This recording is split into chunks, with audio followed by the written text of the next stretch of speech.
NMOPS के राष्ट्रीय अध्यक्ष विजय कुमार बंधु जी पूरी तरह से यूपीएस के विरोध में हैं। उन्होंने बताया कि हमको सिर्फ और सिर्फ ओपीएस ही चाहिए। देश के माननीयों को 4-4 पेंशन मिलती है, जो हमारे देश के लिए आन बान शान सुरक्षा के लिए अपनी जान कुर्बान करते हैं, उनको एक भी पेंशन नहीं। क्या नीति सही है? या कोई एक भी बताए, किसान हो, नौजवान हो, कोई भी पत्रकार साथी हो, मैं उनसे भी कह रहा हूं, आप लोगों से सवाल पूछते हैं, मैं आज आपसे पूछ रहा हूं, आप भी सहमत होंगे। दूसरा सवाल है, सरकारी पद जो खाली होते हैं वर्षों वर्षों खाली पड़े रहते हैं, लेकिन एक अभी वैकेंसी निकली है पूरे देश के लिए। सरकारी पदों के वर्ष वर्ष खाली क्यों पड़े रहते हैं और एमपी एमएलए के सेम डेट में भर जाते हैं? क्या यह सही है? तो अगर एमपी एमएलए के भर सकते हैं तो जो खाली पद हैं वो क्यों नहीं भरे जा सकते हैं? लेकिन अगर आप हमसे पूछेंगे, रेल में 9 लाख पद पिछले 7 साल से खाली पड़े हैं, क्या यह सही है? अच्छा, वो 9 लाख पद भरे होते तो हमारे आपके बीच के कोई जाते, आपका बेटा, आपका भाई, आपका पड़ोसी, कोई तो जाता, कोई तो पद। तो ये गलत है। और अगला सवाल है, कोई वस्तु, कोई फैक्ट्री, कोई मालिक बनाता है तो उसकी रेट कौन तय करता है? जिसने बनाया। अगर ये कैमरा बना है तो कैमरे की कंपनी ने तय किया होगा, उसका मालिक तय हुआ, इसकी एमआरपी क्या होगी। सही है, गलत है? इस चश्मे को किसी ने बनाया होगा फैक्ट्री ने, तो चश्मा मालिक ने तय किया उस चश्मे का दाम। कैमरे बनाया, कैमरा मालिक ने तय किया होगा कैमरे का दाम। जूता बनाया, जूता कंपनी ने तय किया होगा उसका दाम। तो किसान अनाज पैदा करता है तो उसका तय सरकार क्यों करती है, किसान क्यों नहीं करती? क्या मेरे सवाल से आप इंतबाह रखते हैं? गेहूं तय करेगी सरकार और कैमरा तय करेगा कंपनी का मालिक, क्यों भाई? क्या मेरा सवाल सही है या गलत है? ये चंद सवाल आपके बीच में आप रख रहा हूं मैं। दूसरा आपसे सामने मैं रख रहा हूं, माननीयों को इस देश में अगर कोई मुख्यमंत्री, प्रधानमंत्री, एमपी एमएलए, मंत्री बन जाता है तो क्या चाहता है? प्राइवेट गाड़ी या सरकारी? गनर कौन चाहेगा? बोलो भाई। गनर, बंगला, गाड़ी, भत्ता, वेतन सब सरकारी, और जनता को फिर प्राइवेट व्यवस्था क्यों? क्या सहमत है या असहमत है? फिर जनता को प्राइवेट व्यवस्था क्यों? ये सवाल है मेरे कुछ।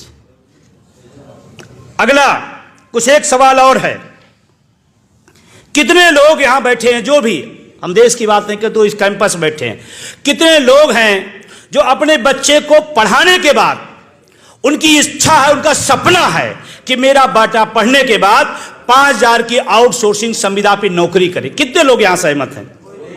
एक भी आदमी जिसकी इच्छा हो कि 7,000 रुपए मैं पर मंथ फीस देता हूं, लेकिन मैं चाहता हूं मेरा बेटा संविदा में 5,000 की नौकरी पा जाए तो मेरा सपना पूरा। एक भी आदमी। क्या यह सही है या गलत है? असहमत हैं आप इससे? है या नहीं है? ये पत्रकार साथी हमारे बैठे हैं, ये भी अपने भाई को पढ़ा रहे होंगे तो ये भी चाह रहे होंगे कि हमारा भाई पढ़ लिख करके दिल्ली यूनिवर्सिटी में प्रोफेसर बने। है या नहीं है? फिर सारा चीज आपको सरकारी चाहिए, हमारे बच्चे को संविदा और आउटसोर्सिंग, जिसकी भी गुप्ता जी साहब ने बहुत अच्छी व्याख्या की थी। आइए, इन्हीं तमाम सवालों को लेकर के जो जनता की आवाज है, जनता की मोहर है, जनता की बात है, उसी का नाम दिया गया जनता का घोषणा पत्र। ये सवाल जनता के हैं और जनता के सवाल आज आपके बीच में हैं। ये बहुत कम सवाल हैं, यहां हमारे पास सैकड़ों सवाल हैं जिनको हम आपके सामने रख सकते हैं, लेकिन मैं इसी सवालों को लेकर आगे चलता हूं कि क्यों जरूरत पड़ी इस जनता के घोषणा पत्र की। हम पूछ रहे हैं भाई, शिक्षा का बजट कम क्यों हो रहा है? आप कहते हो अयोध्या में बहुत कुछ बन रहा है। ये सवाल हमारा नहीं है, ये सवाल इस देश के, इस मुल्क के जो लोग शिक्षा से पसंद करते हैं उनका है। वो कह रहे हैं कि इस देश में सरकारी पद खाली पड़े हैं, आप क्यों नहीं भर रहे हैं? तो वो कहते हैं नहीं नहीं, आपने देखा नहीं, गगनचुंबी हमने एक इमारत दिल्ली के अंदर बनाई है। हम सवाल कुछ पूछ रहे हैं, जवाब कुछ दिया जा रहा है। इसीलिए जनता के घोषणा पत्र की जरूरत पड़ी, इसीलिए इसकी जरूरत पड़ी। और इसी बात को लेकर के आज तो इसकी शुरुआत है, अब ये तो जाएगा। हम सब ने तमाम बार देखा होगा, कांग्रेस का घोषणा पत्र, भाजपा का घोषणा पत्र, सपा का घोषणा पत्र, बसपा का पता नहीं क्या, और तमाम पार्टियों घोषणा पत्र।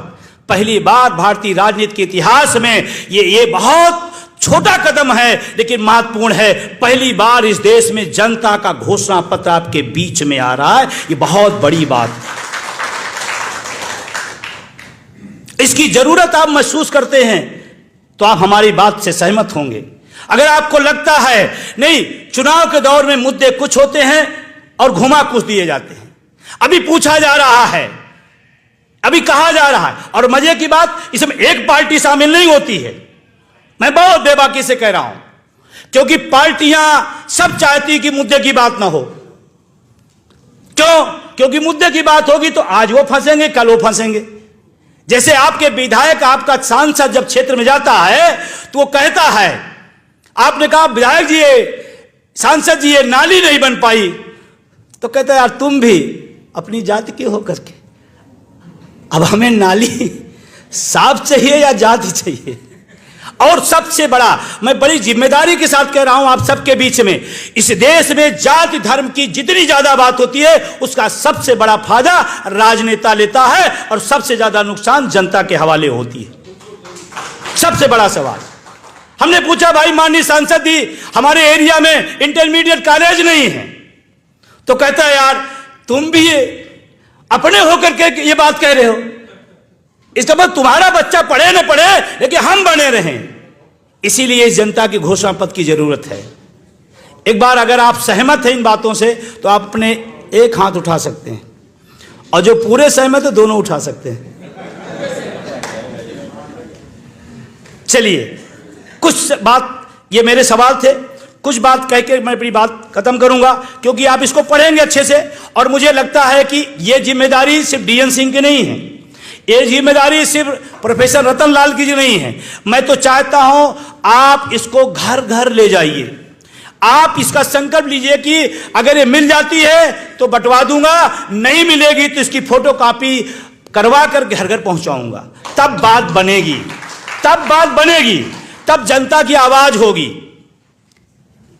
और अगर आप ये कर सके, फिर लोग कहेंगे मेरे इतने करने से क्या होगा।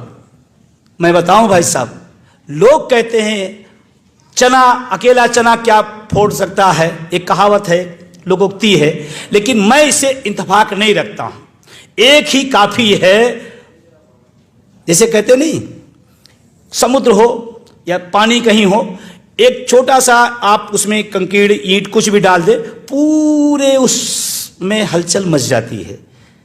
आज आप हो सकता छोटा हो, आपको लगता है कि ये बहुत छोटे समारोह में तमाम लोग हैं, कहां कैसे हैं, लेकिन ये अभी से शुरुआत है, शुरुआत है, इसलिए आगे जाएगा। लेकिन इसमें आपका दोस्तों, उन्होंने सीआरपीएफ और आर्म फोर्स के जो जवान हैं उनकी उदाहरण देते हुए दिए हैं कि वे बॉर्डर पे शहीद हो जाते हैं लेकिन उनको पुरानी पेंशन का लाभ नहीं दिया जाता है। एक ही देश में दोहरी प्रकार की व्यवस्था क्यों किया जा रहा है? जब नेता, मंत्री, सांसद, विधायक को ओपीएस दिया जा रहा है तो सरकारी कर्मचारी जो 40 साल तक अपना खून पसीना बहा करके देश की सेवा करते हैं उनको पेंशन क्यों नहीं दिया जा रहा है? दोस्तों, आपको बता दें कि एनएम ओपीएस ही है जो पिछले 20 वर्षों से एनपीएस का विरोध किया था।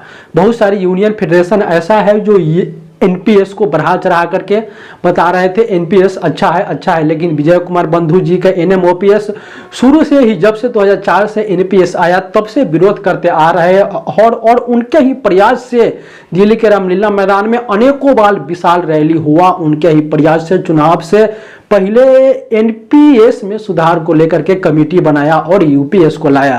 दोस्तों, आने वाले समय में विजय कुमार बंधु जी ने का जो संगठन है वह बड़े स्तर पे बड़े आंदोलन करने की तैयारी में है कि हम इस यूपीएस के पूरी तरह से विरोध कर रहे हैं, हमको सिर्फ पुरानी पेंशन सरकार को देना होगा। दोस्तों, विजय कुमार बंधु जी इससे पहले भी यूपीएस को लेकर के अनेकों बार विरोध कर चुके हैं दोस्तों। उनका जो शिक्षक संघ है वे हमेशा एनपीएस यूपीएस के विरोध में उतरते रहते हैं और उनके साथ और भी जो यूनियन है जो ओपीएस के लिए लड़ रहे हैं उनका भी सहयोग उनको मिलता आ रहा है। तो दोस्तों आपने इस वीडियो में देखा कि विजय कुमार बंधु जी ने एक विशाल जन सैलाब को संबोधित किया था और ओपीएस एनपीएस यूपीएस में क्या खामियां रही गई है, यूपीएस की क्या पॉलिसी लाया गया है जिससे कर्मचारी विरोध कर रहे हैं, उनके बारे में सभी कर्मचारियों को वे मार्गदर्शन किए और आने वाले समय में उन्होंने आग्रह किए कि हम जब भी एनपीएस यूपीएस के विरोध में जब भी हम आंदोलन करें, आप सभी कर्मचारी बढ़ चढ़कर उनमें भाग लीजिए, या सोशल मीडिया के माध्यम से हो या दिल्ली रामलीला मैदान में फिर से एक रैली करने की तैयारी में विजय कुमार बंधु जी जुटे हुए हैं। दोस्तों आने वाले समय में विजय बंधु जी ने यह कर्मचारियों से वादा किए है कि हम पुरानी पेंशन जरूर दिलाएंगे, भले ही अन्य यूनियन जो यूपीएस को लेकर के ही खुशी मना रहे हैं, लेकिन हमने शुरू से ही जब से यूपीएस का गजट नहीं आया था उससे पहले ही हम यूपीएस का विरोध कर रहे हैं और हम यूपीएस के विरोध में पूरी तरह से संघर्ष में उतरे हैं। आने वाले समय में हम जरूर ओपीएस सभी कर्मचारियों को हम ओपीएस का लाभ दिलाएंगे। तो दोस्तों आप भी विजय कुमार बंधु जी के इस काम में सहयोग करिए और आप भी बढ़ चढ़कर विजय कुमार बंधु जी का और भी जो पेंशन के लिए जो भी संगठन लड़ रहे हैं उनका आप भी साथ दीजिए। आने वाले समय में आपके बुढ़ापे की लाठी पुरानी पेंशन को जरूर बहाल किया जाएगा अगर इसी प्रकार से संघर्ष जारी रहा। दोस्तों जब एनपीएस से यूपीएस आ सकता है, यूपीएस से ओपीएस में आने में अधिक समय नहीं लगेगा, बस संघर्ष की जरूरी है। विजय कुमार बंधु जी संघर्ष जारी रखे हैं। दोस्तों इसी प्रकार के अपडेट के लिए आप हमारे साथ बने रहे। बहुत बहुत धन्यवाद।